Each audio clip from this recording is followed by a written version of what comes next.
అందరికీ హాయ్, నేను మీలత. Welcome to my channel. ఈరోజు రవ్వతో ఒక సూపర్ టేస్టీ రెసిపీ అయితే మీకు చూపించబోతున్నాను. స్వీట్ రెసిపీ చాలా ఈజీగా సింపుల్గా చేసుకోవచ్చు. ఈ స్వీట్ అనేది బెంగాలీ స్పెషల్ రెసిపీ అన్నమాట. రవ్వతో చేసుకోవచ్చు. చాలా సూపర్గా జ్యూసీగా బాగుంటుంది. ఇప్పుడు ఒక కడాయిలోకి మిల్క్ వేసుకోవాలి. మిల్క్ను వేడి చేసుకోవాలి. పాలను కొద్దిగా ఎక్కువ మరగనివ్వాలి. చిక్కటి పాలు తీసుకోవాలి. ఇలా మంచిగా కలుపుకుంటూ వేడి చేసిన తర్వాత ఒక పొంగు వచ్చిన తర్వాత ఇక్కడ ఒక కప్పు నేను రవ్వ తీసుకుంటున్నాను. రవ్వను కొద్దిగా వేసుకుంటూ కలుపుకోవాలి. ఎందుకంటే ఉండలు కట్టకుండా ఉంటుంది. ఒకేసారి వేసారంటే ఉండలు కట్టిపోతుంది. రవ్వ అనేది మంచిగా రాదు. చూడండి, ఇలా మిక్స్ చేస్తే మనకు సేమ్ ఎక్కడ కూడా ఉండలు అనేది లేదు. ఇప్పుడు బేకింగ్ పౌడర్ కొద్దిగా వేసుకోవాలి.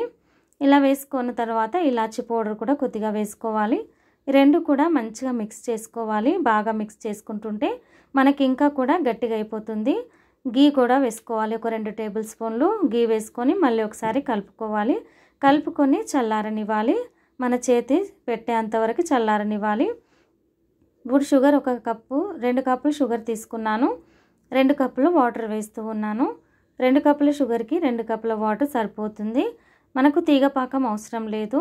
ఇప్పుడు షుగర్ అంతా వేసిన తర్వాత ఇలా కలుపుకోవాలి. మంచిగా కలుపుకున్న కొద్దిసేపటికి ఇలాచి వేసుకోవాలి. ఇలాచి వేసుకొని మళ్ళీ కొద్దిగా కలుపుకోవాలి. ఇక్కడ తీగపాకం మనకు అవసరం లేదు కాబట్టి కొద్దిగా జిగురుగా వస్తే సరిపోతుంది. ఇలా చేతితో చూస్తే సరిపోతుంది. ఇప్పుడు సైడ్కి పెట్టేసుకోవాలి. ఈ పిండిని చల్లగా అయిపోయింది చూడండి, చేయి పెడితే కాలట్లేదు. ఇప్పుడైతే మిక్స్ అనేది చాలా బాగా చేసుకోవాలి. ఎంత బాగా మిక్స్ చేస్తే అంత బాగా మనకు గులాబ్ జాములు అనేది స్వీట్ అనేది రెడీ అయిపోతుంది.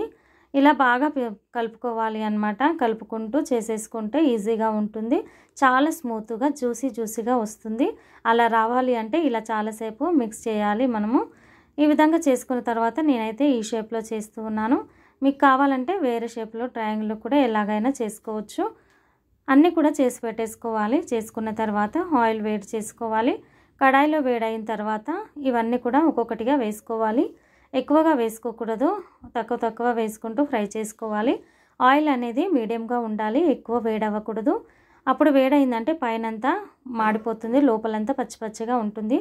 అందుకని మీడియంగా ఆయిల్ అనేది వేడి చేసుకుంటే సరిపోతుంది. వేయగానే కలపకూడదు. కొద్దిగా ఫ్రై అయిన తర్వాత కలుపుకోవాలి. చూడండి, గోల్డెన్ కలర్ అయితే వచ్చేసాయి. మనకి ఈ కలర్లో వస్తే సరిపోతాయి. ఇలా అయిన తర్వాత మనం నూనె అంతా పోయేటట్టు చేసి తీసేసుకోవాలి. అన్నీ కూడా సైడ్కి వేసుకోవాలి. ఇప్పుడు పాకం అనేది వేడిగా ఉండాలి. మనం ఫ్రై చేసుకున్న స్వీట్ అనేది చల్లగా ఉండాలి. అప్పుడే స్వీట్లోనికి రసం అనేది వెళ్ళి జ్యూసీగా తయారవుతాయి. ఎప్పుడైనా సరే ఇవి వేసేటివి వేడిగా ఉండనివ్వకూడదు, చల్లగా ఉన్నాయి.